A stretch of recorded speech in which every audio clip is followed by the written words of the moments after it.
en el área de equino, entre los que tenemos estructurado en el programa de M38, es afección de la vía respiratoria alta.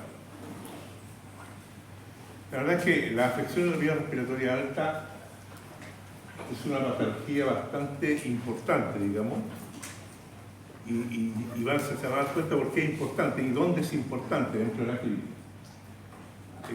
Normalmente es una patología que tiene una alta prevalencia, es una patología que no compromete la vida del animal en realidad en términos de que vaya a morir, salvo excepciones, que me ha tocado ver a mí en carrera. Pero lo más importante es el impacto que tiene en la performance, en el rendimiento del caballo, ¿no? Y por lo tanto, si es así, se van a dar cuenta que efectivamente donde más va a prevalecer es en los caballos de alta exigencia. Son los caballos que, en mi experiencia, por lo menos yo les cuento lo que a mí me ha tocado ver, digamos, donde más he visto estas patologías es en el caballo de carrera, ¿no? Y menos sé, pero sí en el caballo de rodeo, en el caballo de salto, también se observa, digamos. También me ha tocado ver. Estaba fallando la pila, ¿no?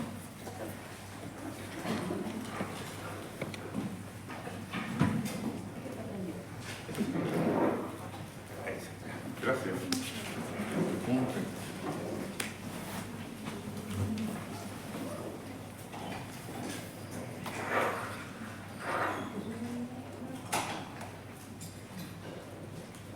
¿Ahí? ¿No? ¿Me escuchan con el micrófono? No. ¿No?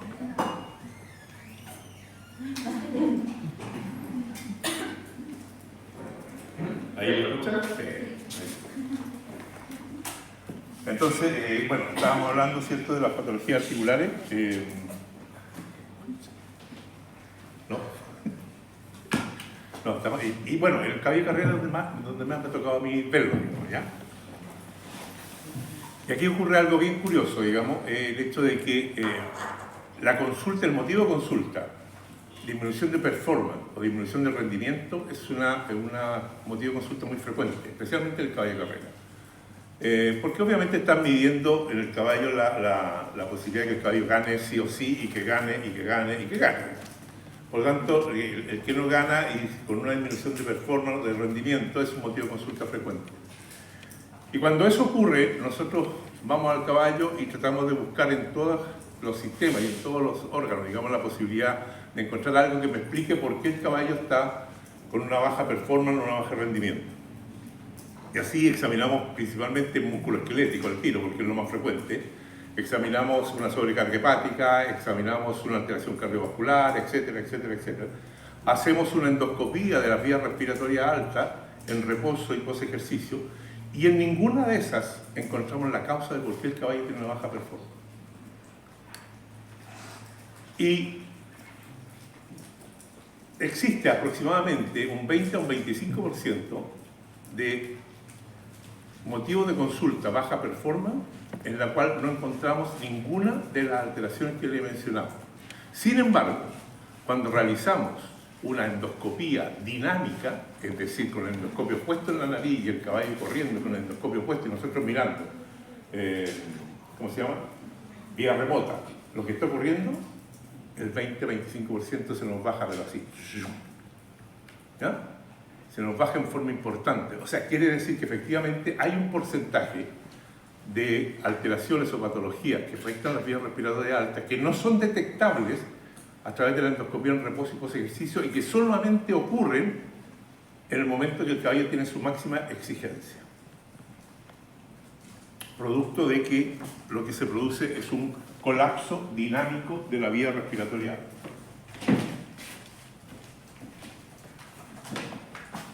Cuando hablamos de vía respiratoria alta, lo primero que tenemos que tener claro es que el caballo es un respirador nasal. Ustedes le tapan los ollares a un caballo y el caballo se ahoga, ¿ya? No deja de respirar, no puede abrir la boca como usted o como los perros, los gatos que pueden abrir la boca y respirar. No, el caballo no, por una estructura anatómica, el caballo es un respirador nasal. Por lo tanto, eso hace que efectivamente tengamos claro que esta vía debe estar absolutamente expedita, especialmente durante el ejercicio. Porque durante el ejercicio y el ejercicio supramaximal ocurren dos fenómenos. El mayor flujo de aire a nivel de la vía respiratoria alta y la mayor presión sobre la vía respiratoria alta. Por lo tanto, es importante que esta vía esté absolutamente expedita, ¿no? Profesor, una consulta. Ahí va. Acá. Dale. ¿Hay antecedentes evolutivos debido a la razón de la respiración nasal del caballo? ¿Hay antecedentes qué? Evolutiva de por qué respiran por la nariz. No, los neuroevolutivos creo que hay que considerar así porque el caballo tiene un paladar largo, muy largo, ¿ya? Y eso hace que efectivamente la orofaringe y la nasofaringe estén absolutamente separadas. Y lo van a ver cuando les muestre yo la funcionalidad de la vía respiratoria alta en términos numéricos, cómo va ocurriendo. Pero eso es, el paladar blando, muy largo, a diferencia de otras especies. Porque la verdad, digámoslo al tiro, el paladar blando no llega hasta ahí. Esta es una foto del popesco, donde el caballo está, la cabeza partida por el medio, ¿ya? El paladar blando llega hasta el esófago, hasta ahí. Después lo vamos a ver, tranquilo. Tranquilo que la están peinando, recién. ¿Ok? En la medida que exista un equilibrio entre todas las estructuras anatómicas y la parte funcional de la vía respiratoria alta, vamos a tener un consumo de oxígeno adecuado y una ventilación adecuada. En la medida que no exista este equilibrio laringo-faringo-palatal, a ese nivel, vamos a tener un problema, lo más probable, si no lo vemos en reposo o ejercicio, en la endoscopía dinámica como colapso dinámico de la vía respiratoria.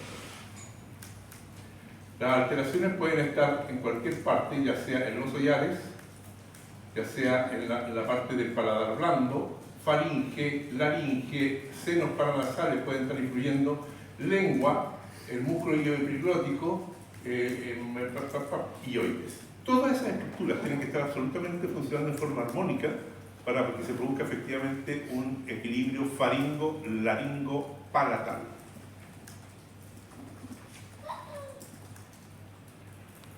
Para que exista ese equilibrio faringo-laringo-palatal, debe haber un equilibrio entre las estructuras anatómicas que componen esto. Debe haber una absoluta integridad de lo que es cartílagos, músculos, nervios, mucosa sana, lo cual es bastante poco probable que ocurra en un caballo que está recién llegando al training. Irrigación e inervación, pero lo más importante es la unidad motriz.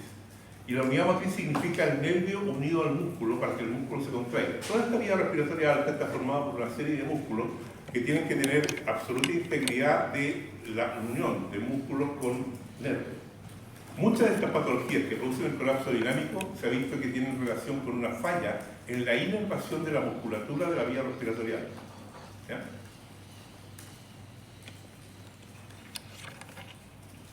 La vía respiratoria alta, cuando el caballo está corriendo, debe comportarse como un tubo rígido.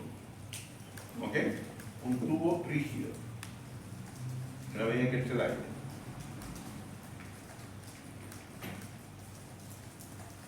Y para eso es necesario que participen en forma integrada los músculos de la lengua, los músculos del paladar blando, los músculos del yoides.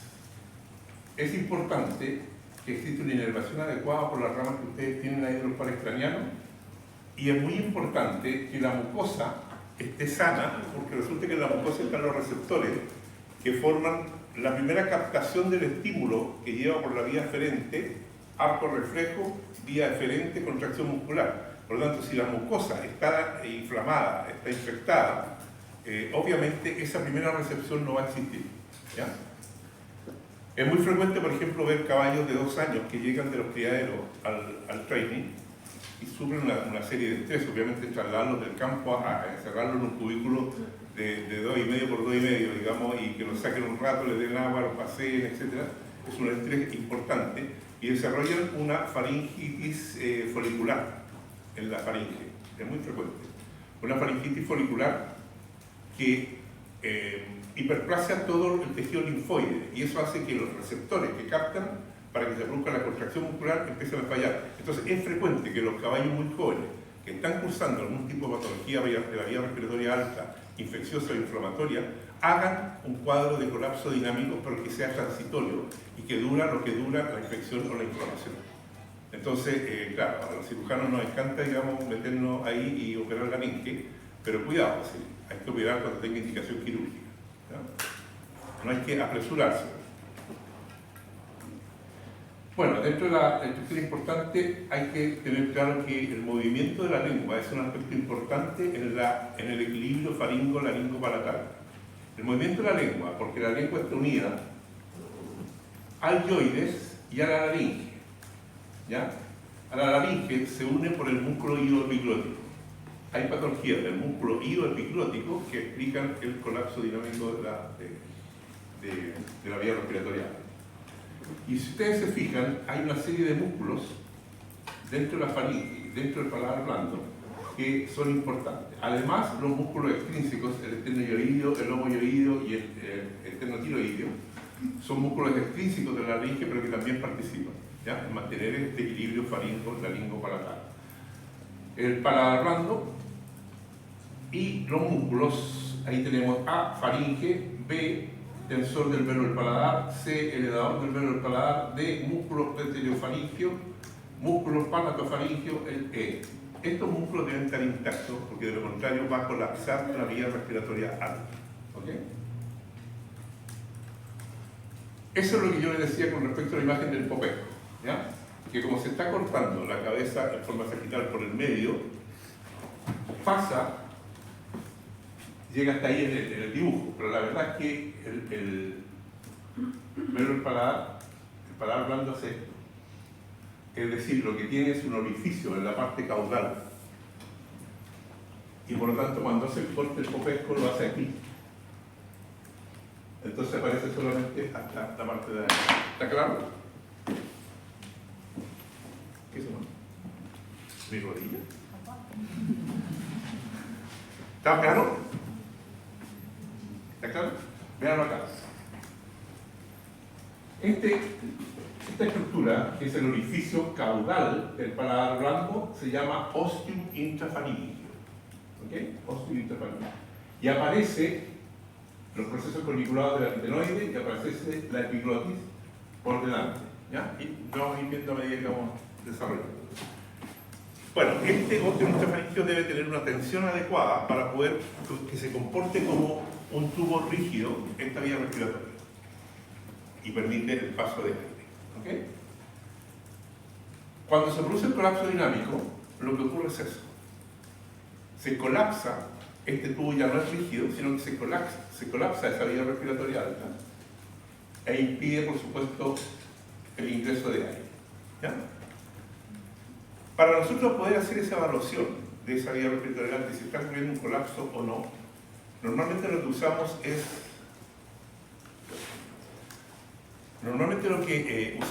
el endoscopio, el reposo y post-ejercicio. La verdad es que eso nos entrega, como les decía al principio, parte de la información, pero hay un porcentaje muy importante que no nos va a mostrar eso, porque eso solo ocurre en el momento de mayor exigencia. ¿Cuándo es el momento de mayor exigencia en un caballo de carrera? Los últimos 200 metros de la carrera. Es cuando el jinete saca la fusta y van todos, pero peleando la vida.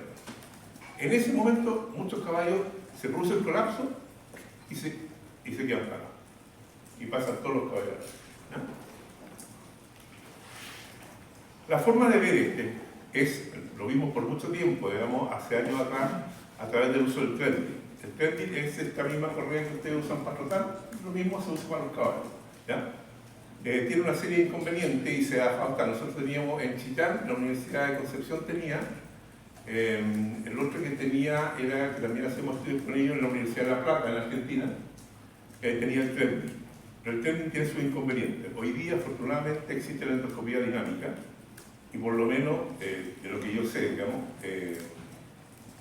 la Universidad Mayor, que yo no participo de la universidad privada, pero la Universidad Mayor, que se trajo el equipo y tiene la endoscopía dinámica en el caballo de carrera. ¿No?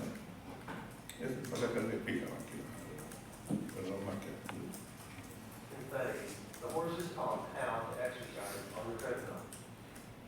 El problema que tiene el trending, que tenía el trending porque todavía se usa en algunas partes del trending, es que tienes que llegar, el caballo tiene que llegar como una semana antes, porque hay que acostumbrarlo. Y tiene el riesgo de sufrir un accidente en el trending, ¿ya? Porque para que nosotros veamos, lo colocamos en el trending, colocábamos en el endoscopio y mirábamos en el endoscopio y el caballo empezaba a galopar en el trending, ¿okay? No era ni siquiera caminar. Entonces se fijan que hay un proceso de adaptación que el caballo tiene que empezar a aprender a caminar en el trending.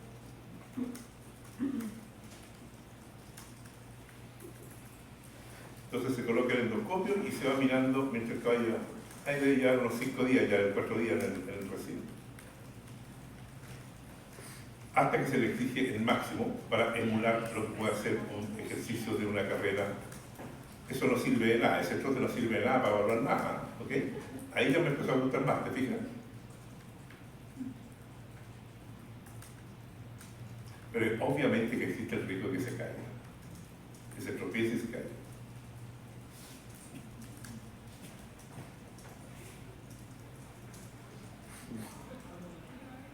¿Lo fijan? Ok, esto mismo se hace pero colocando el endoscopio. Se coloca el endoscopio y se va mirando en la pantalla, ahí está la laringe, el proceso cornicular aritenoide arriba, y ahí se va mirando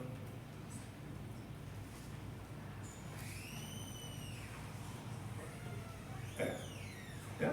Ahora, bueno, afortunadamente hoy día existe la endoscopía dinámica, como les digo, si ustedes quieren hacer endoscopía pueden dirigirse al Hipódromo Chile, la clínica del Hipódromo Chile, que es de la Universidad Mayor, y pueden pedir el servicio.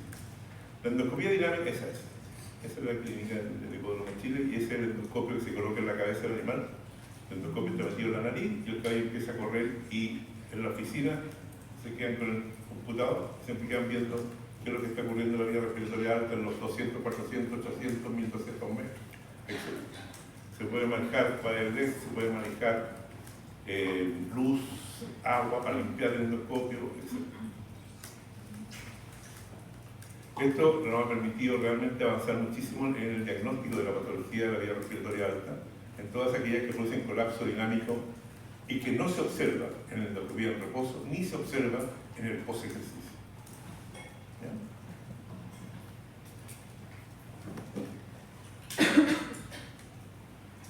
Esto debe estar costando más o menos, uno bueno, yo creo que debe estar alrededor de unos 50.000.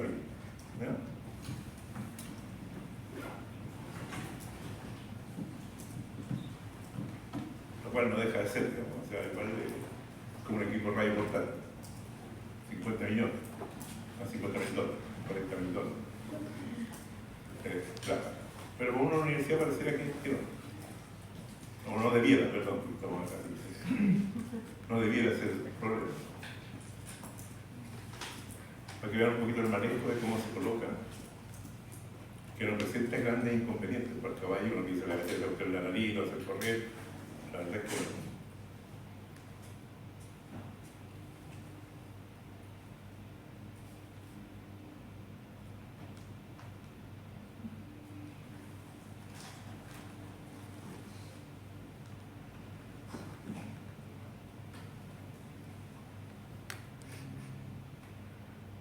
Es una maravilla verlo. Yo tenía la oportunidad de usarlo, como no me meto en la universidad privada, tenía la oportunidad de usarlo en Buenos Aires, más de alguna vez, en los cursos que hacemos allá, y es una maravilla. Entonces, que hay en la oficina viendo lo que está pasando con el caballo acá, atrapamente que subluxación de para el lado. Replica el hito hipnótico hacia el lado, afecciones, es una maravilla. ¿Ya? Ok, cuando no tenemos, ¿qué podemos hacer cuando no tenemos? Porque la verdad es que si yo lo invento de otra maravilla y no lo tiene, no tiene ningún sentido que se aprenda esto que no nos puede diagnosticar. Pero cuando no tenemos el training y tenemos endoscopía dinámica, recurrimos a realizar una serie de procedimientos dentro del examen clínico que nos permita inferir la posibilidad de que exista la presencia de una patología. Para eso partimos con una anamnesis completa, digamos, al jinete, ¿ya? Ahí la vamos a ver. Y lo otro es un examen clínico endoscópico, tanto pre como post ejercicio, ¿no? Y no solo vemos y el post-ejercicio, la estructura de la vía respiratoria alta a través del endoscopio, sino que tratamos de inducir maniobras que hagan que funcione como si estuviese en ejercicio el caballo. ¿Ya? En ningún caso los resultados que tengamos va a reemplazar la endoscopia dinámica. Por lo tanto, si achicamos ese 20-25% en un porcentaje determinado, haciendo estas maniobras, fantástico. Si nos da negativo y no aparece nada, no podemos decir que no hay nada. Solamente recurrimos a achicar un poco el porcentaje. Es importante la análisis preguntar antes, durante y después, ¿qué te dice el jinete? ¿Qué es lo que pasó? No, lo que pasa es que cuando venía en los últimos 200 metros el caballo se infló, el caballo se paró, el caballo roncó, etc. ¿Ya? Venía súper bien y cuando lo exigí, el caballo mostró que no quería seguir, pues le faltaba el aire, cosas de ese tipo. Especialmente en los últimos 200 metros de la carrera. ¿Ya? Cuando hacemos el examen de la estadía, un exhaustivo examen de la vía respiratoria alta, tenemos que preocuparnos de, ojalá, ver qué es lo que sucede con el caballo cuando está realizando la función. Cuando está corriendo, cuando está galopando, cuando el jinete le mueve la rienda, ojalá verlo en acción. El examen clínico en reposo y el examen clínico post ejercicio. ¿Ya? Cuando se mueve un caballo en fluidificación para ver esto, ojalá se mueve a la cuerda o suelto, ojalá suelto, sin ningún adminículo en el hocico, ningún freno, nada que se meta en el hocico de la persona. Y por supuesto el examen clínico endoscópico. Fíjense en esta, yo siempre se lo muestro todo. Fíjense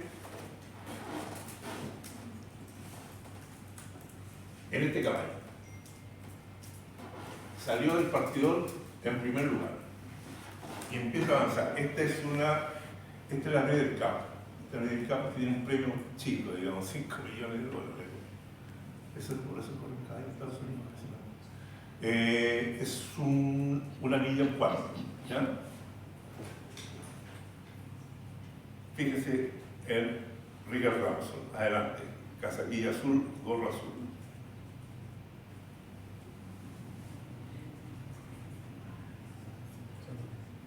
Pueden gritar si quieren mientras van.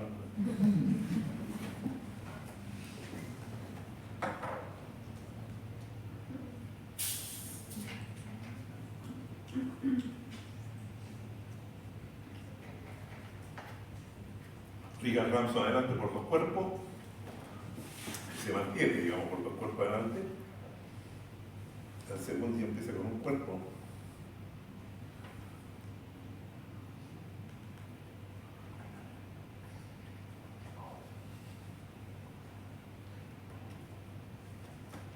Cuarto de milla, toman la curva y enfocan la recta final. Se van a acercar a los 200 metros, en los cuales sacan toda la fruta y le empiezan a dar al caballo. Ya, ahí vamos. Últimos 200 metros. Vamos, Richard Ramson, que te la puedes. Vamos. Vamos. Miren lo que pasa.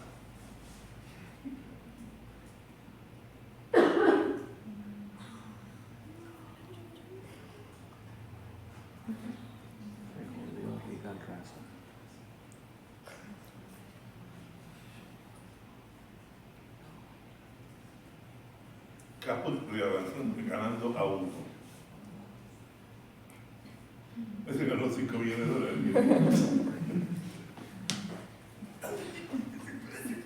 ¿Qué dijo en inglés?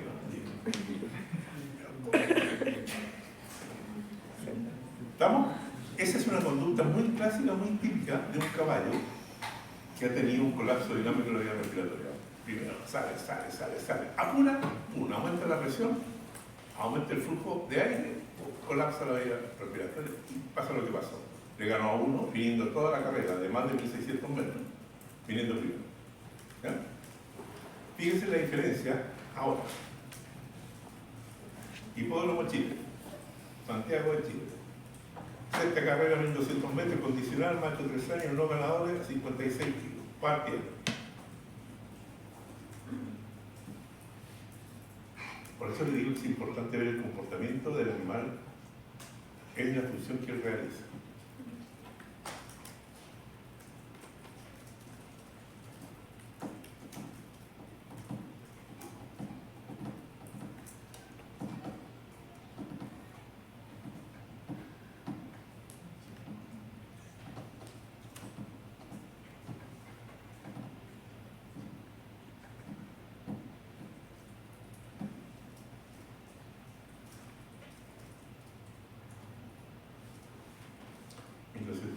caballo sprint, es un caballo velocista, de carrera corta. Sí.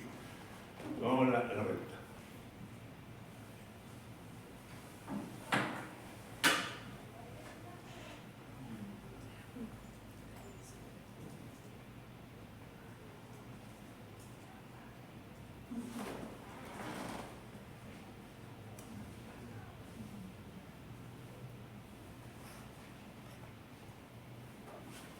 Comportamiento distinto, ¿no? Calle que venía absolutamente al final, corriendo atrás del lote. Los últimos 200 metros se los pasa. Obviamente que ese caballo, algo que no tiene, es un colapso dinámico de la vía respiratoria. ¿Ya? Ese examen clínico en reposo que se tiene que hacer, una de las primeras cosas que nosotros medimos es el ancho mandibular, ¿ya? Lo que está haciendo la foto del lado de allá. Se coloca el puño entre las ramas mandibulares y tiene que caber a lo menos un puño de uno, digamos, o sea, un puño de este tipo, ¿ya? Ahí. O sea, ¿qué quiero decir? Que el ancho mandibular es un factor que nos puede hacer pensar en la posibilidad que este caballo tiene más riesgo de hacer un colapso dinámico si la mandíbula se angosta y larga, a que si la mandíbula es ancha y más corta. ¿Ya? ¿Cuánto debería ser el ancho más o menos? ¿De cuánto tenía que ser el ancho? ¿Ah? ¿De cuánto tenía que ser el ancho? De un puño. Yo no puedo prestar después y recibir una foto. No, un puño normal, así como ese es el ancho, no es que hay centímetros así exacto, no. Pero tú hay que estar el tío se casó, metí tu mano y queda justito o te cuesta colocar la mano. ¿Ya? Una cuestión práctica. Profesor, ¿y eso sería independiente de si la mano es de una mujer de mano pequeña o de un hombre de mano pequeña? Que sea independiente del Yo tamaño. quedaría más sordo, por eso me voy a jubilar. Estoy sordo, no voy a poner a ti. Que sea independiente del tamaño de la mano. Por ejemplo, una mano chica. ¿Es independiente? Es que no, yo te digo, el puño de una mano es una cuestión aproximada. O sea, tú decís, claro, si tiene una manito chica, lo que después el caballo va a ser fantástico. No, pero un puño normal, digamos, como el de uno, así, pero ¿cuánto será eso? No sé. ¿Cuánto será eso? ¿Ah? De 8 a 10 centímetros. Una cosa así. ¿Ya?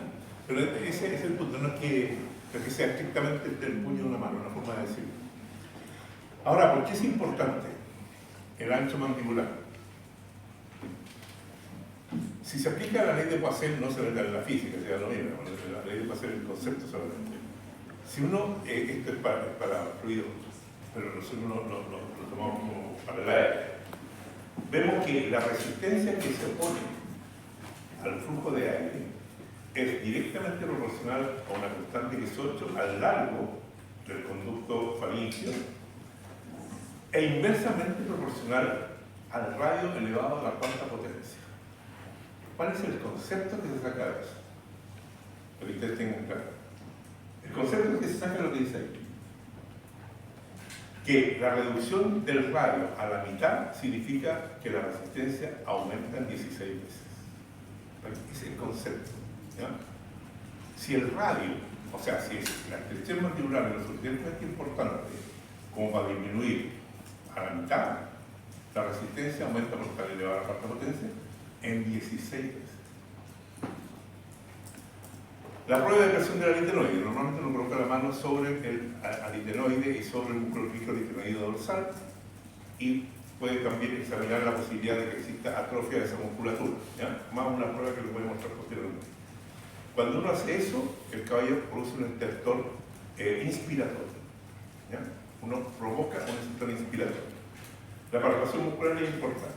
La prueba del gruñido, ¿qué significa? Pedirle, uno está con el endoscopio puesto en el caballo y le pide a un ayudante que empuje, que presione sobre el tórax del animal. Ahí lo que se evalúan son los músculos aductores. Cuando yo estoy mirando la laringe, el proceso corniculado del aritenoide de la glotis se debe cerrar, se debe aducir, no abducir, aducir. ¿Okay? Cierre el completo de la glotis es lo que pretende buscar si está con esa prueba. Lo mismo sucede, prácticamente lo mismo con el golpe de puño que se da como se la foto de abajo, en el tórax. Yo estoy con el endoscopio metido adentro, le hago que le pegue en el golpe y se produce el cierre incompleto de la glotis y estoy evaluando los músculos abductores. La aducción está dada por el noveno glosofaringio, el 10 da la dilución, ¿cierto? Y el hipoglósus 12 la producción de... Eso es como uno coloca la mano, toma la jáquima del caballo, coloca la mano en el pico retinoide dorsal y en la laringe y gira la cabeza hacia uno y emite el gruñido ese que yo les decía. Bueno, mover solo, sin freno, les decía, ojalá suelto a la cuerda o sin la cuerda incluso si es posible. Cuando realizamos un examen de la vía respiratoria alta, todos estos procedimientos son importantes. La inspección del caballo es importante, la radiografía, como los métodos por imágenes, pero sin lugar a dudas lo fundamental es esto. Lo fundamental es el estudio endoscópico.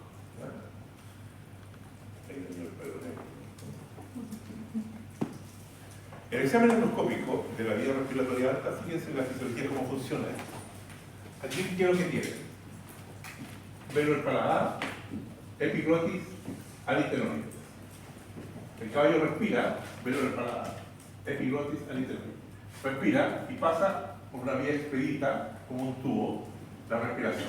Cuando el caballo come, fíjense lo que ocurre.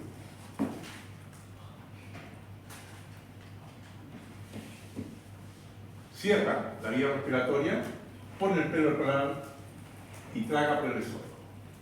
Esto puede ocurrir en carrera, lo cual no queremos que ocurra, porque el caballo no está comiendo, está corriendo. ¿No? Fíjense.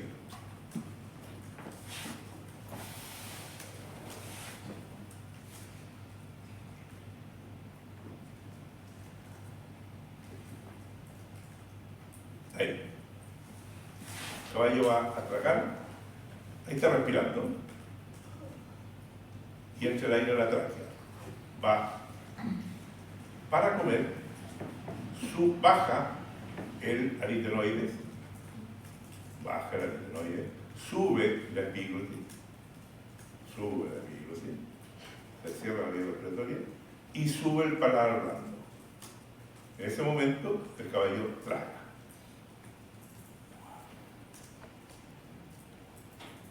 ¿Vamos? Nunca meter el endoscopio por la boca, esto es para la demostración.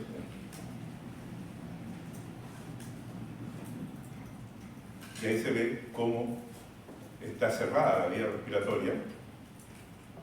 Allá está la laringe, al fondo está la laringe, está cerrada la vía respiratoria. ¿Quedó claro? Es re importante esto, si no lo entienden esto no van a entender por qué se produce el colapso dinámico. ¿Lo quieren ver de nuevo o está bien? De nuevo. ¿No? ¿Por la misma forma? Vamos, fíjense. Aritenoides, son tres estructuras. Aritenoides, epiglotis, velo el paladar. Eso hace todo el juego para que el caballo o esté comiendo o esté respirando. Cuando está corriendo queremos que esté solo respirando. Come, cierra la aritenoide, cierra la epiglotis, levanta el paladar blando y la comida pasa por el esófago.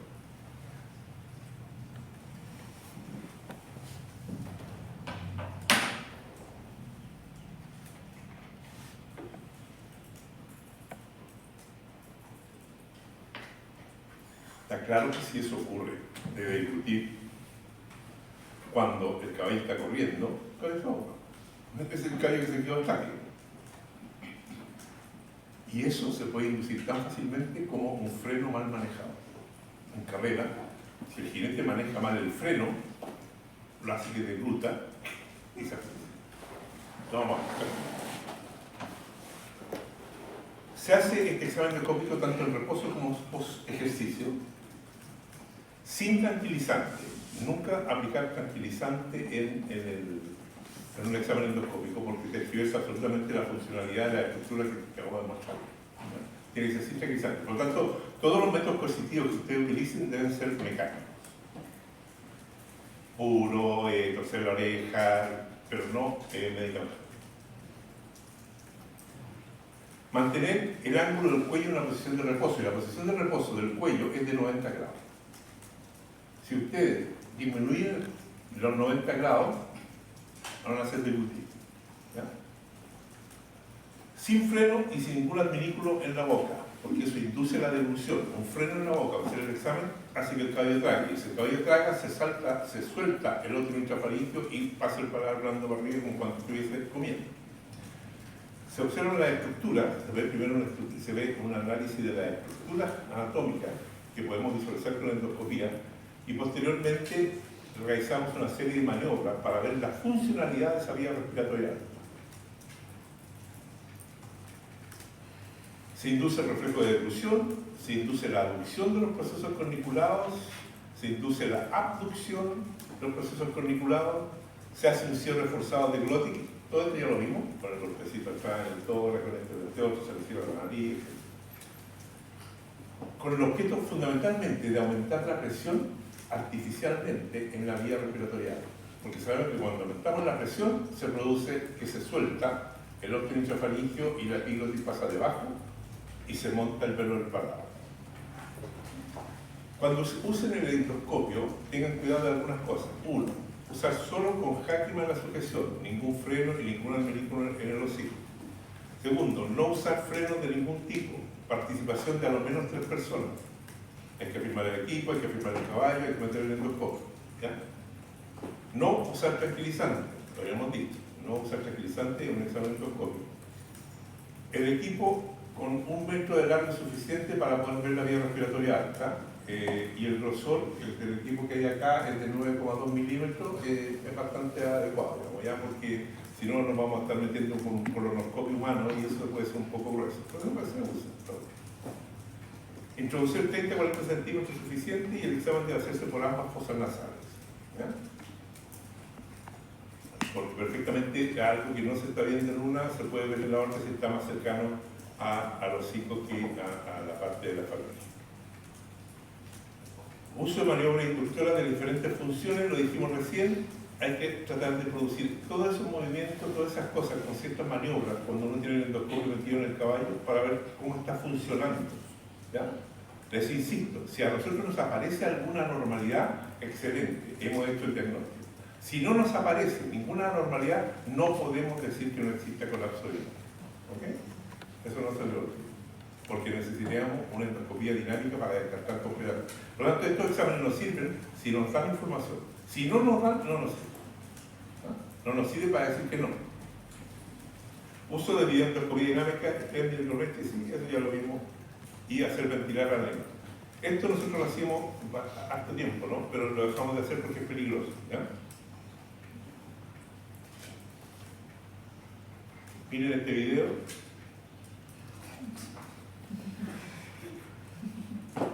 Eso nosotros colocamos la bolsa esta plástica, como saben que había respirador nasal, ¿ok?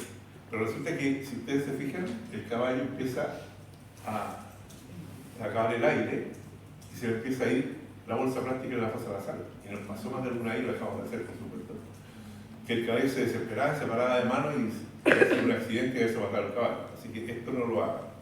Si lo quieren hacer, tiene que ser de esa manera, con un armazón de fierro adentro de la bolsa, o sea que no tenga ninguna posibilidad de que la bolsa se vaya a la fosa nasal. Y si ustedes se fijan ahí, lo suficientemente suelto para que ustedes, cuando el caballo ya se empieza como a desesperar, que estén mirando, esperando, que se empieza como a desesperar, saco la bolsa. ¿Ok? Eso tienen que tener cuidado.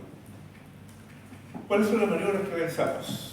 Tenemos que tratar de que aumente el flujo de aire y aumente la presión intrafaríngea para emular lo que ocurre durante el ejercicio. Entonces, primero, tenemos una forma mecánica de hacerlo, que es la que yo les mostraba, lo de la bolsita, pero es riesgoso. Y una forma medicamentosa que lo podemos hacer es poner un analético respiratorio, que están observando con la endoscopía, clorhidrato de doxaprano. Se ponen 7 cc de clorhidrato de doxaprano y se logra una inspiración forzada por lo menos. No es suficiente. Si me da información, fantástico. Si no me da, no puedo decir nada. ¿Ok? Tiene que ser la endoscopía dinámica.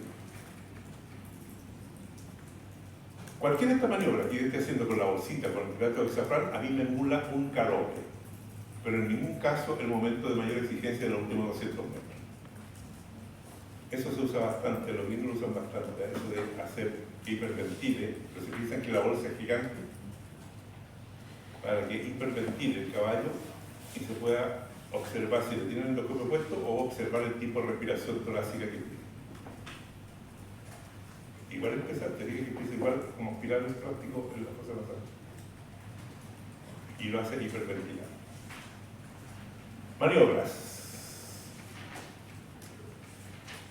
Cuando nosotros inducimos la deglución, ya lo vieron ustedes, se subluxa el paladar blando, o sea, se va hacia arriba el paladar blando, ¿ya?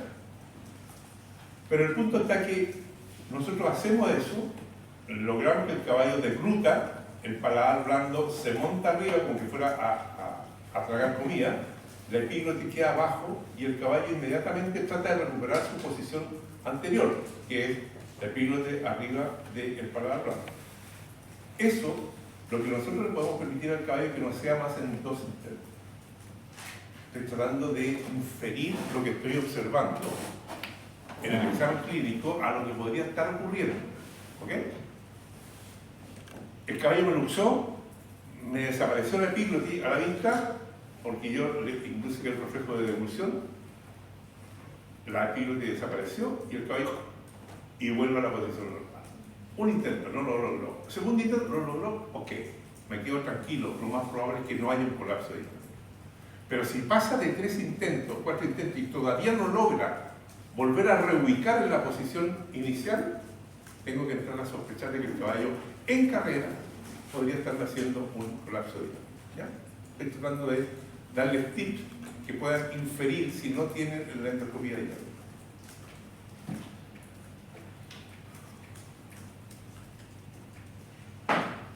Esa es la imagen que nosotros tenemos de la faringe y de la laringe. Esta es la parte de la faringe, esa es la entrada de las bolsas guturales, la entrada de la bolsa gutural, receso faríngeo que el tejido linfoide como la amígdala nuestra, la amígdala del caballo está ahí. ¿Ya? Y si nos metemos más hacia el interior, si ustedes se fijan, si nos metemos hacia allá, ahí, nos vamos a encontrar con esta estructura. Aquí es donde tenemos el velo del paladar rodeando, pasa por aquí abajo el borde rostral, por debajo del epiglotis, porque el epiglotis está arriba del velo del paladar. Y reconocer la estructura como son los procesos corniculados del aritenoide, los repliegues aritenoepiglóticos, cuerdas vocales, sáculo laringio, epiglotis. Esa imagen la tienen que haber visto ustedes seguramente cuando hicieron el curso de semiología en vía respiratoria. Y esa es la imagen que uno tiene que tener al endoscopio. ¿No? ¿Se acuerdan de esa imagen? Ya. A ver, les decía yo que el freno, el usar el freno en un caballo, trae una serie de consecuencias.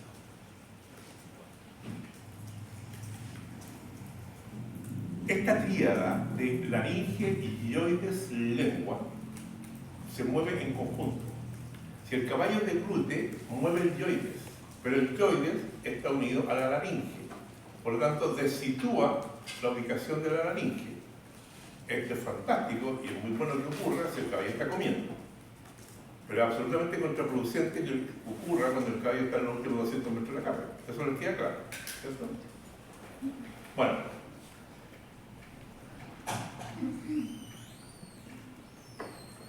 Es tan así el tema que los preparadores, sin consulta al veterinario, amarran la lengua para que el caballo corra. Si ustedes van a ver una carrera, la vuelta de los caballos de carrera, una vez que ya regresan a la troya y ya vienen de correr, vienen prácticamente todos con la lengua amarrada. Lo amarran con una media, con una panty, con un pedazo de... Sí, un pedazo de media. Y eso es empírico en los preparadores. Ellos saben que si no le ponen el amarrón, la verdad es que no todos lo necesitan, ¿ya? Pero esta cuestión es así, pues, si a uno le resulta todo, pero no todos tienen lo mismo. ¿Okay? Pero es muy frecuente, quiero decir que es muy frecuente que vean que los caballos vuelven con la lengua amarrada y después el empleado le saca la amarra y se va al corral a comer o a descansar. Un caballo en reposo tiene un ángulo de 90 grados. Entonces, si durante el ejercicio aumenta el flujo de aire y aumenta la presión, más el efecto del freno que induce la deglución, esa angulación del cuello, con todos esos parámetros que estamos diciendo, hace que el caballo degluta en ejercicio, degluta en carrera y bloquee la vía respiratoria. Y en ese momento es cuando se produce una inestabilidad faringo-laringo-palatal y se produce el colapso dinámico de la vía respiratoria. Ahí tienen 90 grados, en la fotito de arriba a la izquierda. Ahí tienen menor de 90 grados y en ese caso lo que aumenta es una turbulencia que hace que se produzca el reflejo glutorio o disminuya la vía respiratoria. Como debe ser, fíjense en este caballo, cómo tiene la rienda el jinete versus cómo tiene la rienda este. Se debe tratar de lograr que el caballo tenga la mayor angulación posible en el momento que está corriendo. Y eso se logra cuando el jinete, que es conocedor, el jinete viejo y ya conoce el tema, sueltan la rienda y dejan que el caballo se estire y corra. Ese que trata de acomodar o ubicar una posición o ubicar una posición distinta a la que traía en la carrera, tiene que tirar la rienda y sucede eso. E induce el colapso de dinámico. ¿Queda claro ese concepto? ¿Sí o no? Sí. Okay. Profesor, entonces el reposo debe tener un ángulo de 90, pero en el momento de correr tiene que ampliarse ese ángulo. 90 grados en noción de reposo. Cuando tú haces el examen endoscópico, el reposo lo tienes en su ángulo normal, sin forzarlo hacia abajo ni sin forzarlo hacia arriba. Normal. Lo tienen agarrado de la jaque, 90 grados. Ese 90 grados no sirve para correr. Y Cuando corre, tú sueltas la rienda y eso se extiende a 120 grados. Ay. ¿Ya? Bueno, para evaluar esto tenemos que hacer maniobras, decíamos. Dentro de las maniobras está la abducción, que es abrir los procesos corniculados del aritenoide y abrir la glotis, ¿ya? Y para eso se induce el reflejo del glutorio, que se logra normalmente cuando uno mete el endoscopio y, como se llama, pincha un poquito con el endoscopio la epiglotis y el caballo del glúteo, ¿ya? O le tira un chorrito de agua y hace que el caballo degluta. Y ahí uno está mirando exactamente qué está ocurriendo con los procesos corniculados del aritenoide. La otra maniobra que también produce la abducción es tapar, lo que está haciendo ese tipo ahí en la foto, es tapar la nariz mientras está observando. Y mira hasta que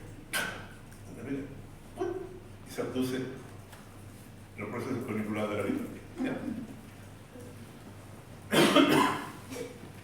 Entonces, si hecho esa prueba, nosotros logramos la mantención de la prueba de la abducción, logra la abducción en forma absolutamente simétrica y completa, es decir, uno está mirando y esta es la cartera. Entonces, cuando respira. Eso es lo que mira con el endoscopio, ¿ya? Cuando induce este reflejo, hace que el caballo haga. Si lo hace en forma simétrica y los dos lados, podríamos pensar que no va a ser un colapso dinámico en la vía respiratoria. ¿Ya? Está haciendo frío, ¿no?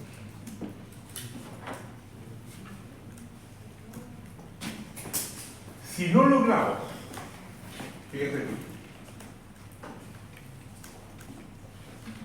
si no logramos que el caballo, después de la prueba de la abducción, no sea simétrica y no sea completa, podríamos pensar que hay un desequilibrio faringo-laringo-palatal. Estamos tratando de inferir que haya un desequilibrio faringo-laringo-palatal.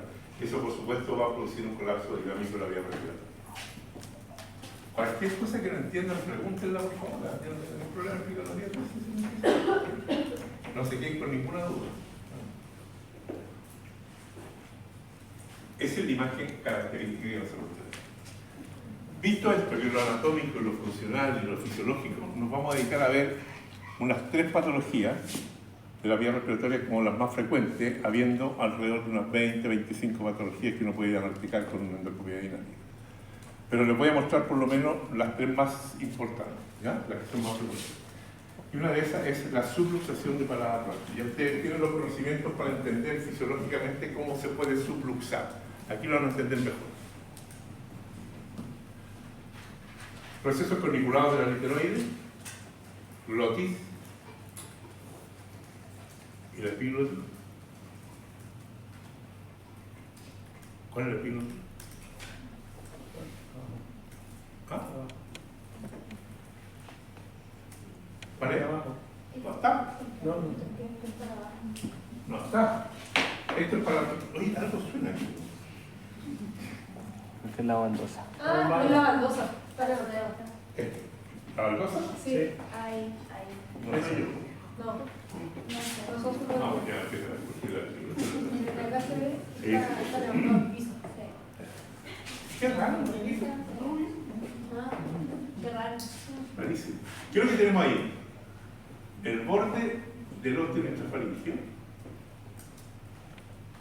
y la epiglotis no está porque está de lado. Sí. Proceso cornicular de litenoide, cuerdas vocales, sacro laringio, epiglotis, aquí abajito la epiglotis. Y el ahí está respirando en reposo. Aquí van a haber 2 patologías que después las vamos a desarrollar, pero van a haber 2 patologías. Fíjense si existe simetría en el movimiento de los procesos corniculares del litenoide. Si los 2 se abren o abducen de igual manera.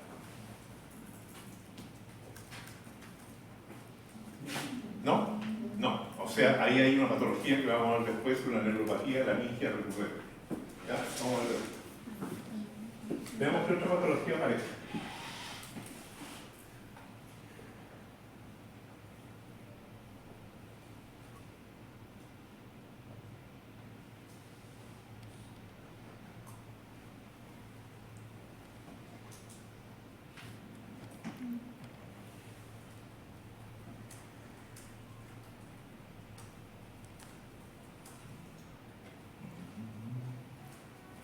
Entonces a reconocer la estructura, ¿no? Repligarito epiglótico, proceso corniculado, cuerdas vocales, sacro laringio, epiglotis. Ahí se está tapando la nariz para aumentar la presión. Déjame ver, ¿qué pasó? Desapareció la epiglotis. Eso es una subluxación de paladar blando. ¿Ya? Si eso ocurre en los últimos 200 metros de la carrera, se imaginan los resultados. La vía respiratoria disminuyó la mitad. O sea, la cantidad de aire que está recibiendo ese caballo en los últimos 200, que requiere más que nunca, la mitad. ¿Qué pasó? Se quedó atrás. ¿Se bajó? ¿Estamos? Ok. Estudiamos entonces la subluxación de paladar blando. Y para eso es importante entender el óseo intrafaringeo. Este otro video. Fíjense. Está bueno, que no está bueno. ¿Sí o no? Porque resulta que yo igual, a mí me costó mucho, digamos, entender, cuando era alumno, digamos, entender que esto, el paladar blando siempre llegó hasta aquí para mí, porque era la foto que me mostraron del poco con la anatomía. Y la verdad es que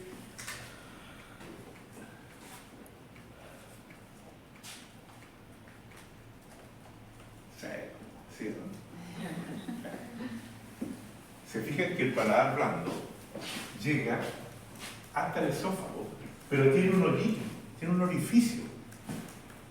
Ese orificio se llama ósteo intrafaringeo, donde aparece el proceso cornicular de la litenoide y donde aparece la epiglotis. Y la epiglotis arriba del paladar blando. ¿Queda claro?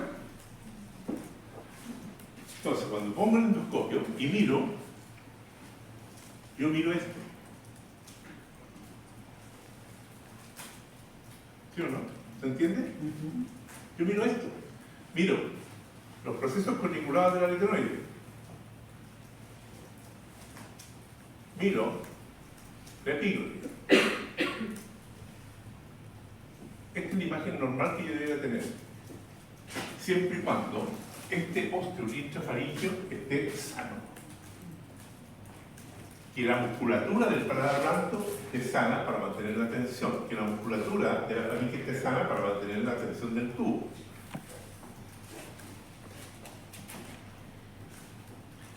Eso es el ósteo intrafaríngeo.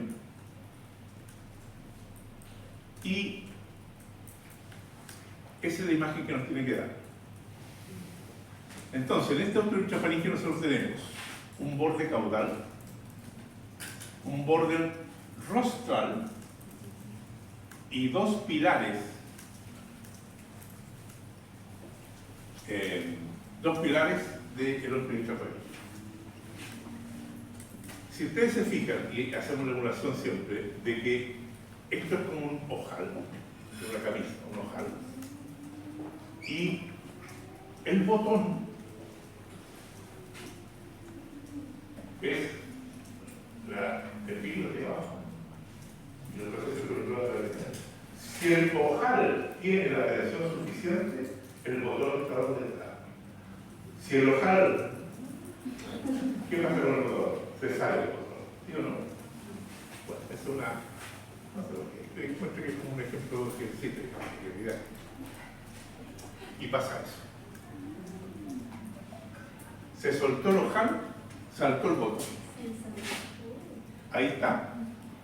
Lo mismo. Ahí está una subluxación de paladar blando.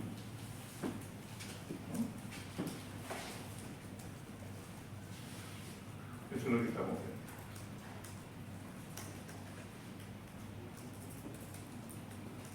Normal. Subluxado. Entonces, la tensión que tenga ese ojal o la tensión que tenga ese ósteo intrafaríngeo va a depender de la integridad neuromuscular y de los músculos que participan en esta tensión. Velo el paladar, los músculos intrínsecos y extrínsecos de la laringe, los músculos de la faringe, etc. Y si eso ocurre, vamos a tener un equilibrio faringo-laringo-palatal y por lo tanto no va a ocurrir que se monte el borde rostral del ósteo sobre el velo del paladar, sobre la piel.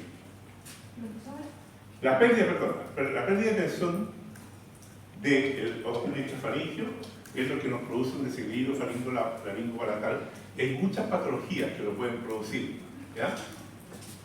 Pero sin lugar a duda, una de las más importantes es la subluxación de paladar. ¿Quién preguntó? En ese dibujo, Espérate, que tiene que llevar por allá. ¿Qué? si en ese dibujo se puede ver el ostium, o el ostium es como algo más bien virtual. Es muy importante que no lo veas, pero que sepas dónde lo deberías ver. Esto es el ostium. Este es el borde rostral del ostium, que no debiera verse. Y este es el borde caudal del ostium, y estos son los pilares del ostium. Pero este borde rostral tú no lo deberías ver, porque aquí debería estar la espina. ¿Vamos? Profesor, si esa es la imagen de condición normal, ¿cierto? Sí, correcto. En esa imagen, ¿dónde se ve el paladar blando? Ok, este es el paladar blando. Ese es el paladar blando. Y si tú te metes, o sea, pero si tú te sales un poco hacia afuera, ves el faringe. Pero este es el paladar blando. Y el paladar blando tiene un ósteo, que es este. Vamos a hacerlo punteado. Y en la luxación entonces cubre parte de la En esa glotis. luxación, lo que sucede es que este borde, que es nuestra línea punteada, porque no lo estamos viendo, está debajo de esta estructura, se suelta y esto pasa debajo y aparece el borde rostral. ¿Está? Ya. ¿Seguro? ¿Y no te lo explico? No, te lo explico. ¿Te entiendo, no? ¿Sí? ¿No lo entiendes?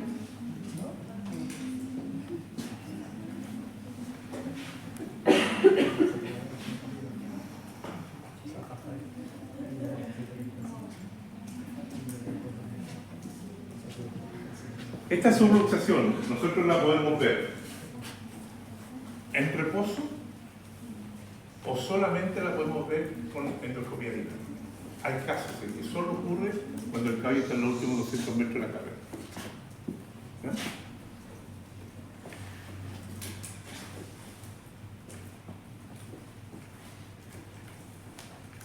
Lo mismo que habíamos estado diciendo,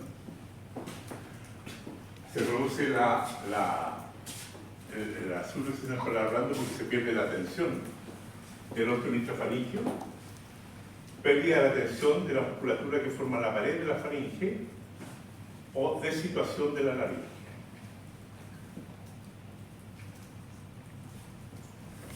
Si ustedes toman esas tres cosas de arriba, van a ver que hay cosas que son intrínsecas y extrínsecas. Algo que no corresponde. Cuando a mí me enseñaron esto, el año de la pera, ¿no? Lo que me decían es que esto ocurría, la subluxación de paladar porque el pelo del paladar es muy largo. ¿Ya? Y al ser muy largo, se monta sobre ¿cómo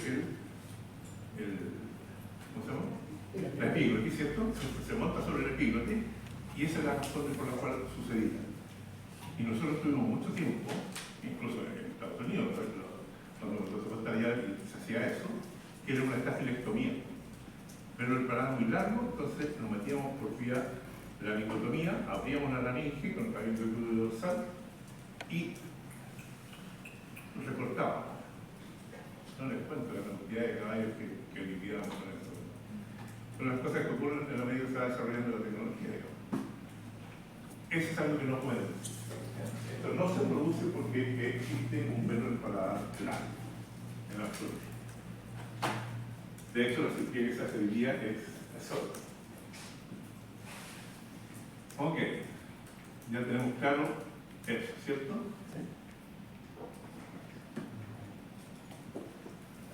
Ok, esto, como les decía, podemos verlo en forma intermitente o en forma permanente. Si lo vemos en forma permanente es más fácil el diagnóstico, porque lo vamos a hacer en reposo, ¿cierto? Pero desgraciadamente no siempre ocurre eso y se puede ver con solamente endoscopía dinámica. Factores predisponentes de esa subluxación es lo que yo les mencionaba anteriormente, un cuello largo y angosto, por ejemplo. ¿Ya?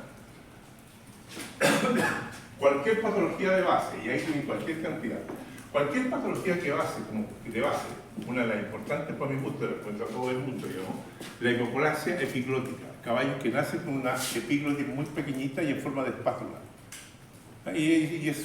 Nació así el caballo, es estructural. Eso es un factor importante de que se desarrolle, que se suelte la parte dorsal de los intrafaringos. Ya vieron una que es que la vieron ustedes en el video, que vieron una neuropatía laringia recurrente, o también llamada hemiplegia laringia, en que no se abrían así, sí, crónicamente los dos, se abría uno más que el otro, ¿cierto? Quiero que es, obviamente, digamos, que la posibilidad de que esa subluxación del paladar blanco sea una patología primaria es muy baja. Lo más probable es que sea la neuropatía laringia recurrente la que está haciendo perder el equilibrio faringo-laringo-palatal y está produciéndose la subluxación de paladar blanco como consecuencia de la neuropatía laringia recurrente.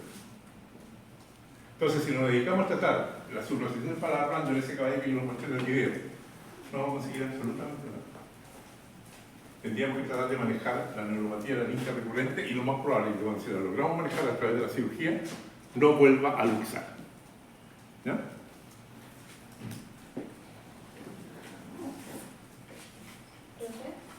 Esa subluxación del paladar blando produce algún tipo de ronquido parecido a la hemiplegia. O sea, yo los podría confundir como al escucharlo, porque entiendo que la... ¿Confundir qué cosa? ¿Verdad? Porque entiendo que la hemiplegia es lo del caballo roncador, ¿ya? Claro, no, sí, bueno, ya. O sea, okay. Pero sí, pero el tono. Ah, ya, pero o sea, también siento que si ese paladar se monta sobre la epiglotis también ronca. Y si atrapa el epiglotis, que es otra patología, también ronca. Y si puse el replico también ronca. A mí me pasaron, estoy hablando de 50 años atrás. A mí me pasaron el caballo roncador con una sola energía y una sola cosa. Si el caballo que roncaba tenía licencia analógica, no había otro tipo de papel. Hoy día sabemos que hay 25, 20, 25 metodologías que producen. Por eso es importante lo que sugiere. ¿Cómo hacemos un diagnóstico? Anamnesis, signos clínicos y endoscopia.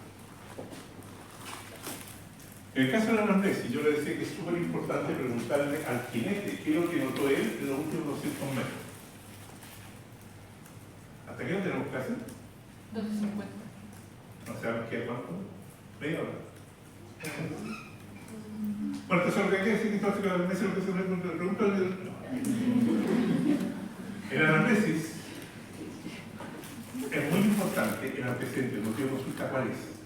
Mal rendimiento, mala performance. El caballo estaba corriendo bien y realmente incluso no. Después vamos a ver, bueno, lo vamos cuando vamos a buscar ahí, especialmente en el momento de la finalización de la carrera. Los últimos 200 metros es el caballo que te carrega. Ahora, en los otros caballos también se produce en el momento que el jinete mueve la rienda hacia un lado, hacia otro y mueve el freno y hace que debuta o la chica mucho. El caballo de adiestramiento, no sé si ustedes visto el caballo de adiestramiento que lo hacen, tiran la rienda de una manera tal que el caballo tiene una posición muy bonita, digamos, para el efecto de la competencia, pero que obviamente compromete la vida territorial. Eso es lo que yo le decía al principio, que el jinete informa que se tragó la lengua, se ahogó, doctor, retuvo el aire, el caballo se infló, etc. El caballo se ahogó en los últimos 200 metros, ¿no? Al producirse ese fenómeno. Entonces, los signos clínicos, además de la disminución del rendimiento, suele ocurrir que el caballo tosa. Y puede toser llegando a la carrera o puede toser cuando está comiendo, ¿no? Porque tiene irritado y tiene dañado esa zona. Ruidos respiratorios, inspiratorios y expiratorios se pueden relacionar con subluxación. Sin embargo, eso es de mi experiencia, ¿no? De lo que yo me tocaba ver que he hecho muchísimo, 10 años metido en 10 años 24/7 en un hipódromo, que ver esto, pero cientos de estos casos. Para mí el ruido es más expiratorio que inspiratorio, porque vibra el pelo del paladar cuando el aire sale. A diferencia, por ejemplo, lo que ocurre en la neuropatía de dicha recurrente, que es más inspiratorio. Intermitente permanente, lo dijimos, es reposo, post ejercicio y durante el ejercicio. En la endoscopía, sin tranquilizante ni freno, se induce el desplazamiento del pelo paladar. O sea, lo creo artificialmente, creo esto que se suelte el borde rostral del control intrafalítico. Y como les decía, eso lo hacemos tocando la epiglotis o tirando un chorrito de agua para inducir la deglución. Se tapa la nariz un segundo, se deja con el endoscopio adentro para aumentar la presión intrafalítica. Cuando, después de hacer esa maniobra que le acabo de relatar, yo empiezo a pensar que esto es sospechoso de que pueda haber un desequilibrio faringo-laringo-palatal en carrera o en un momento de mayor exigencia. Si yo detecto a la endoscopía lesiones como inflamación de la zona o laceraciones o heridas en el borde rostral, porque yo voy a visualizar el borde rostral en la medida que induzco la deglución, lo miro y lo veo. Por lo tanto, si veo que hay heridas, algo está pasando. Aquí se está traumatizando en algún momento la epiglotis contra el borde rostral y puede ser sospechoso de que esté ocurriendo un desequilibrio faringo-laringo-palatal y puede estar produciéndose una subluxación. Si después que induzco la deglución, con eso de cerrarle la nariz o tirar el chorrito de agua, etcétera, induzco la deglución y el caballo no recupera la posición inicial que yo le decía en 2 intentos, 2, 3, pero 2 intentos, ¿no? Empiezo a sospechar de que podría haber también un desequilibrio faringo-laringo-palatal. Y si detecto en el momento del examen alguna otra patología, a mi gusto siendo una de las más importantes, la hipoplasia epiglótica, o una microcefalia como la que vieron en el video, más si el caballo es un potrillo de 2 años que recién llegó al training y tiene faringitis folicular, obviamente puede significar que puede haber un desequilibrio faringo-laringo-palatal en carrera. Ahí hay una función mucho más pareja, ¿se entiende? Ahí podemos decir que no se ve una hemiplegia. Ahí está. ¿Se fijan? Esto es el borde rostral del óculo encefálico. Y la epiglotis se fue debajo. ¿Se entiende claro? ¿Eh?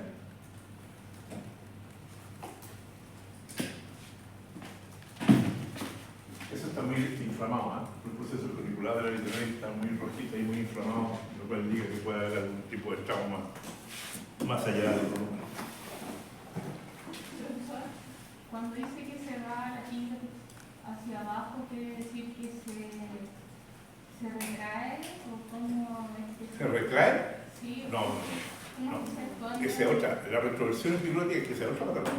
La retroversión epiglótica es no se mete debajo, sino que se va hacia atrás y se traga la epiglotis hacia la glotis. Esa es la retroversión epiglótica. Esa es otra patología que yo creo que la he visto un par de veces, no más que eso, no es tan frecuente. Pero es diferente a esto. Aquí la epiglotis no se queda bajito, súper normal, digamos, lo que pasa es que el otro se le montó arriba. Ah, y el otro sube. Exacto. Ya, ya, Nada, exacto. El borde rostral sube, la epiglotis se queda donde está. ya. ¿Por qué sube? Porque se soltó. La tensión que debía tener ese ojal para que el botón estuviera funcionando no está funcionando y el ojal se relajó. ¿Por qué? Porque el músculo dañado, la unión neuromuscular dañada, hay muchas cosas que todavía no sabemos por qué se produce. ¿Ya? Pero se produce. Gracias. Manejo y tratamiento, ¿qué es lo que hacemos? Medidas de manejo. Hay un tratamiento médico que vale la pena intentarlo antes de operar, pero generalmente cuando ya el problema es permanente, el tratamiento es quirúrgico.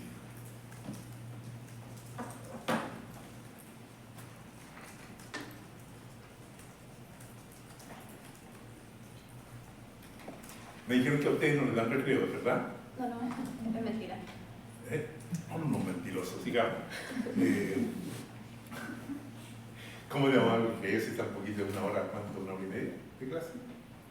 O sea que generalmente si parte a las 11 se da un recreo de 10 minutos a las 11:50 y volvemos a las 12 y luego hasta las 12:50.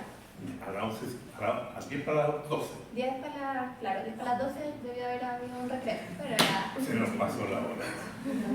Qué largo, qué largo. Ya. 10 minutos para ir al baño y bueno.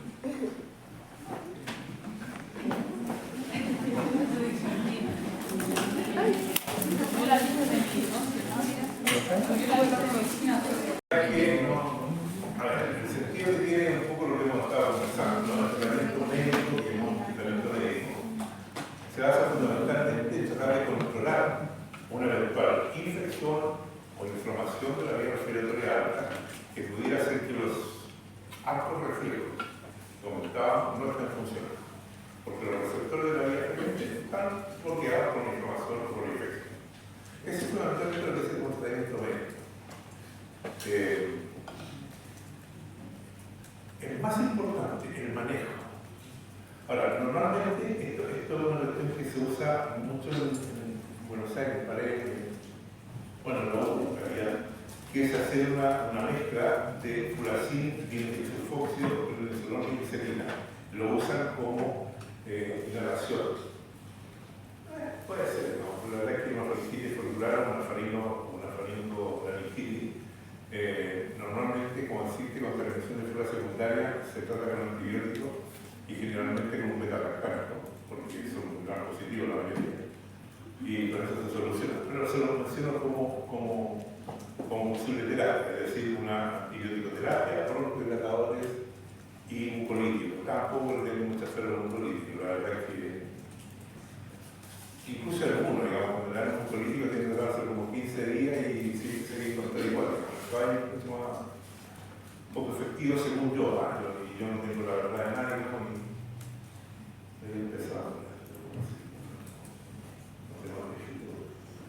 No le tengo mucho que hacer porque no le tengo mucho los mucolíticos. Pero a ustedes los programas se da de cada programa, creo que ahí se usa más, ¿no? En pequeño, ¿no? La medicina, ¿no? Se usan, pero no son tan efectivos. No. Bueno, imagínate, y lo otro que ojalá es que para un político tiene que haber como 5 frascos de los humanos, no, por lo menos en Chile no tenemos de eso. Bueno, La medida de manejo sí pasará a ser una de las más importantes, y es la que yo les mencionaba. Asumir algo que el preparador no sabe, porque el preparador no sabe que existe una tremenda conexión funcional entre lengua, hidrógenes y laringe. Pero lo que sí sabe que si el caballo no mueve la lengua, generalmente no se subluxa. Y por lo tanto, le amarran la lengua, como les decía, a todos los caballos para que muevan. Se amarra así, ¿ya? Con esta media se dice más, no sé. Con una media, se le amarra la lengua, ustedes se dan cuenta que se le mueve la lengua y se la amarra por debajo. Y todos los caballos van a comer al final, si se fijan con ese amarre de la lengua. ¿Es que lo que hace? Evita el movimiento. Si me acordáis, me gusta hacerlo. Evita el movimiento de lengua, hidrógenes y laringe. Hay que tener cuidado, porque a mí me preocupa, porque yo contaba hace todo 24/7 días metido en esta evaluación fuerte en la hípica de la carrera, como cirujano, ¿no? Me tocó ver varias lesiones de lengua, porque resulta que o dañaban con el amarre o en una oportunidad aún no se nos vemos, digamos. Fue una de las primeras cirugías de lengua que hice. Para la cirugía de lengua es un tema. Depende de la dirección que tenga la lengua para poder hablar o no, y si se visualiza, digamos, con fluoseína que se mete inyectable, y se ve, en ese caso, existe una irrigación porque la irrigación va por debajo de la lengua y no por encima de la lengua. Si yo tengo falla de irrigación en la lengua que está dañada, tengo que amputarla, porque eso se va a necrosar. Pero, por ejemplo, ahí tienen ustedes lesiones por culpa de los empleados que o no le sacan o no le metan indebidamente la lengua. Y este fue el que me tocó del caballito pero quedó súper bien todo eso, de la cirugía. La cirugía tiene una técnica muy especial y muy bonita. O sea, alguien que interesa a los caballos puede conversar conmigo y me enseña cómo se hace una cirugía de técnica. Y este caballo a los 30 días está vacilando. O sea, si hay algo agradecido con los cirujanos, es la boca. La mucosa de los ciclos, la mucosa de la boca es súper agradecida. O sea, tú haces cualquier cosa que alguien que tiene que hacer como la hace como corresponde y la respuesta es espectacular. Fíjense esta lengua como estaba. Y a los 30 días, después de la cirugía, está así y el cabello absolutamente normal. Incluso con la sutura puesta, no tengo tiempo, vamos a mostrarle la sutura y todo lo que no tiene tiempo. Con la sutura puesta, el cabello no se puede meter. Y lo único que se decía era todos los días desinfectar con azul de metilla, la lengua. Un azul de metilla puede desinfectar, porque es un campo séptico, pero sí puede ser un campo séptico, por lo tanto no tiene mucho sentido meterle antibiótico, post-quirúrgico, no es. Un aseo, lavar los hijos porque come con agua y se lo pone azul de metilla. 30 días después, nunca había pasado la bueno, advertirle que este tipo lo que hace, porque hizo el empleado a las 10 de la noche corrió el caballo, a las 10 de la noche me quiere ir para la casa, tiro el caballo va adentro, se lo olvidó una marra, el caballo se quedó solo y se quedó sábado y domingo con la misma marra. ¿No? El tratamiento, cuando ya está definido que no es ninguna de las personas anteriores que hay una faringitis o faringitis y la mucosa dañada, nada de eso, y efectivamente hay un problema de estructural, digamos, de la subluxación para la rama, el tratamiento es quirúrgico.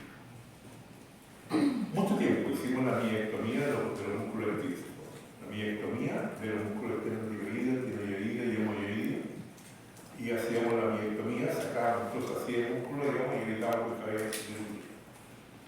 30% de rendimiento, pero no teníamos otra cosa que hacer.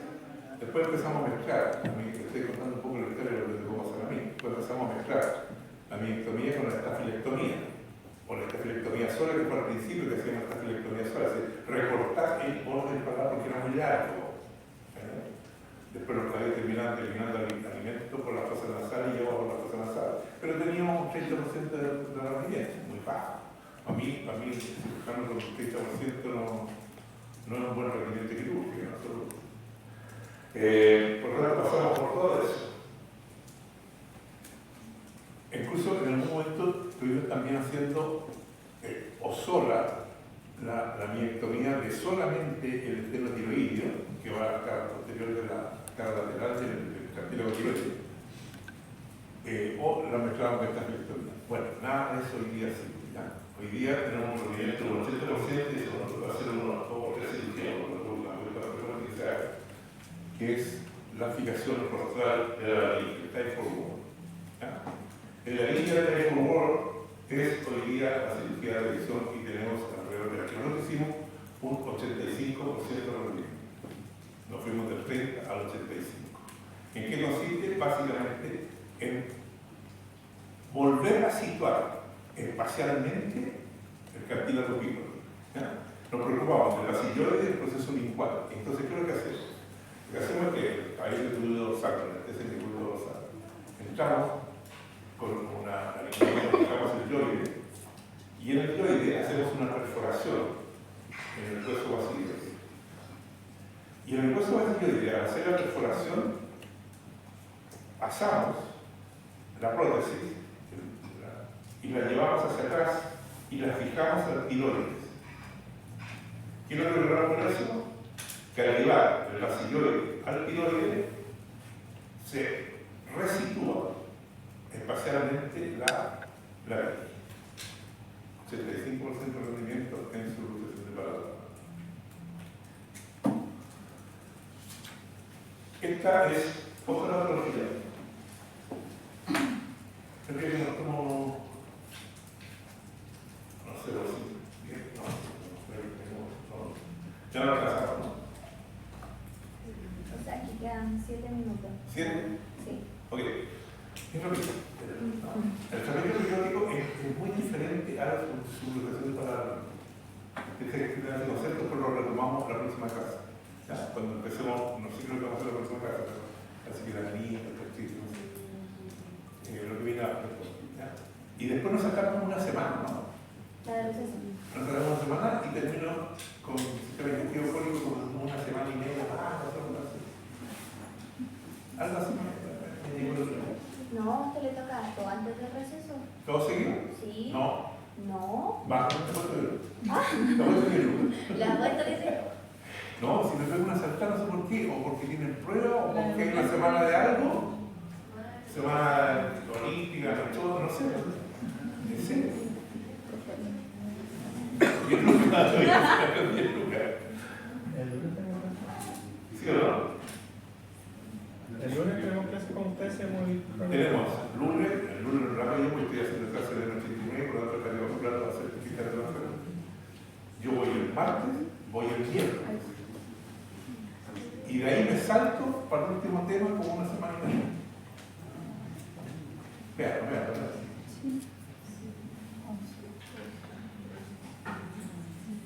Gata, lo estás mirando tú. Su última clase es el 25.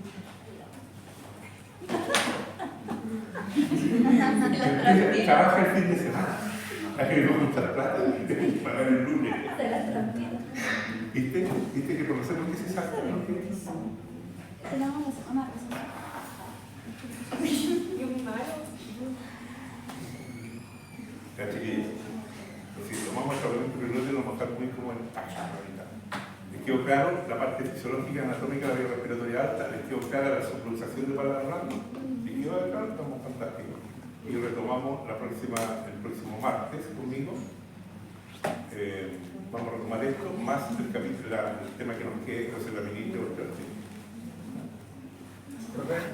La cirugía se llama aspiración rostral B. ¿A qué? La cirugía se llama aspiración rostral B. ¿Type for Work? Sí. Type for Work o la niña es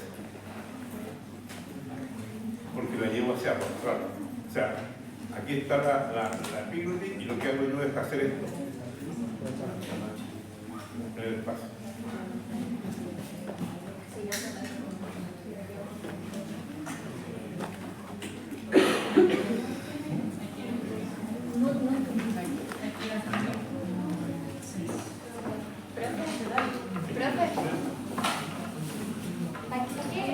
¿Para qué eran esos medicamentos? Pero voy a cancelar el cuota. No. ¿Para qué?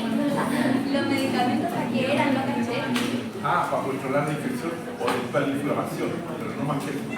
Ya. Pues hay una faringitis. Pero La antes de la faringitis cirugía. hace que los receptores no están problemas.